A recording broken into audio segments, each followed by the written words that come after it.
Boo ha ha ha ha ha ha ha ha ha ha ha.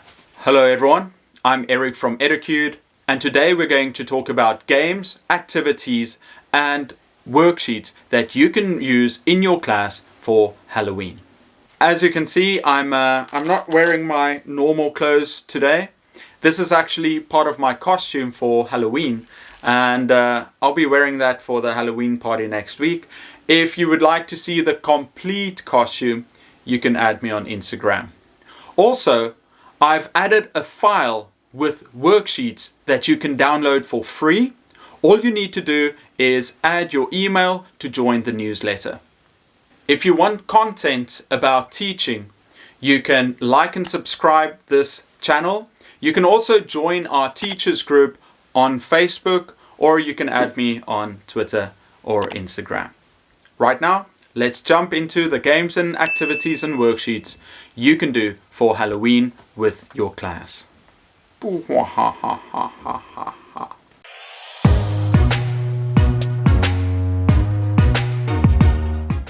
Halloween is a special day on the American calendar, but it is also getting more popular across the globe because it's fun, it's scary, and people get to dress up in interesting costumes.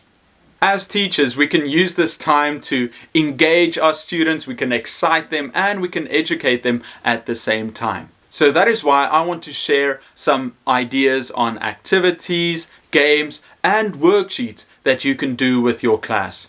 It's especially useful for ESL students because they can get to learn American culture and they can have fun at the same time.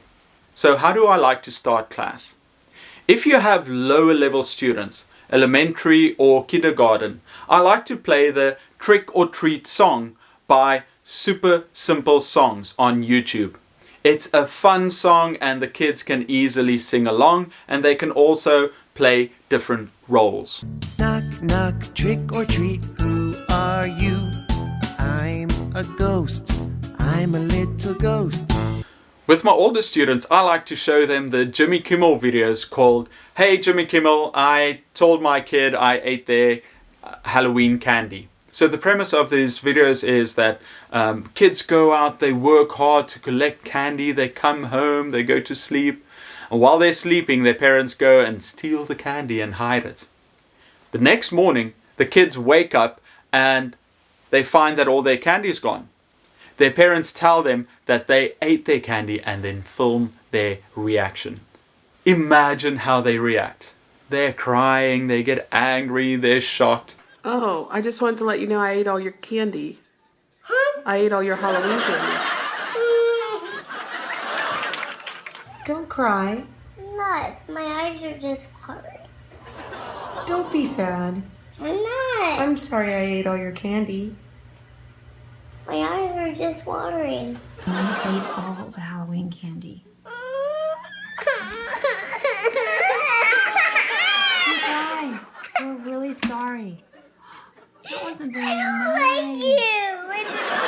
I think these videos are really fun because kids can imagine how they would react if that were to happen to them. The great thing about Halloween is that you can build an atmosphere. You can decorate your classroom, you can wear a costume, and you can just play and have fun with your students. So, use this time to be creative and do some fun things inside your classroom. You can put up decorations like bats, pumpkins, witches. You can also decorate your door to look kind of cool.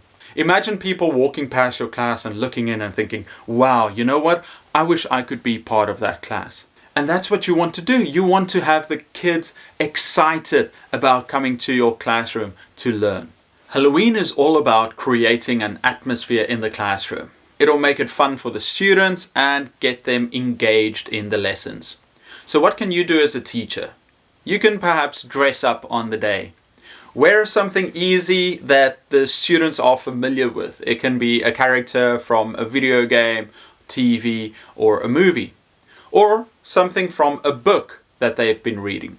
You can also make a fun door so that when people walk past your classroom, they look in and they're just envious. They want to go to that classroom of yours. And when the students get there, they'll be excited and they want to learn.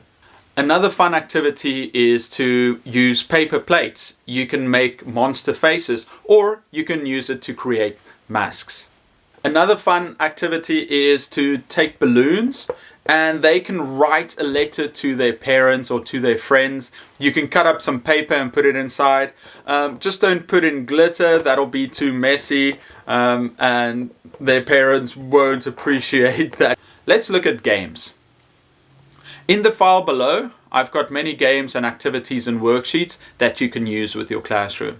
One of the games is bingo. You print out the sheets of paper, you hand them to your students, and then you play bingo. You can also create a monster.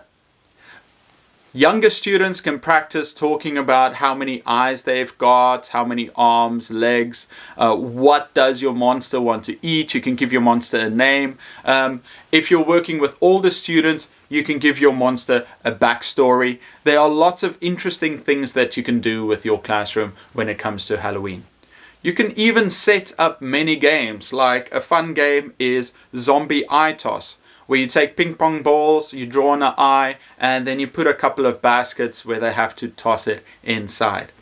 Another good one is Spider Toss. Once again, you get some rubber spiders, you place some targets on the floor, and if they get close to the target, then they can get some points. The one with the most points wins. Some other things that you can create in the classroom, you can make straw skeletons or perhaps cotton ball ghosts. These are always fun because the kids can take it home, or the better ones you can decorate your classroom with. You can also do fishing with pumpkins. Take a rod, put a line on it with a magnet, and then you cut out pumpkins and you attach paper clips to it, and kids can catch some pumpkins. You can also have spider races, where you take a straw and some dental floss or line, and you make a small spider on top of the straw, and the kids can have races with that.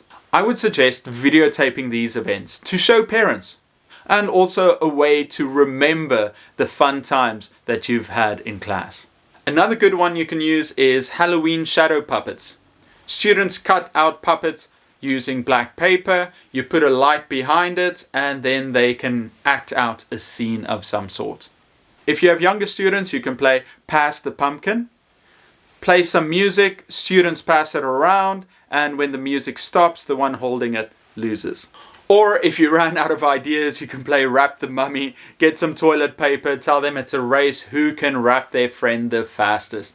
The kids love it, and it does take up valuable time if you don't know what to do.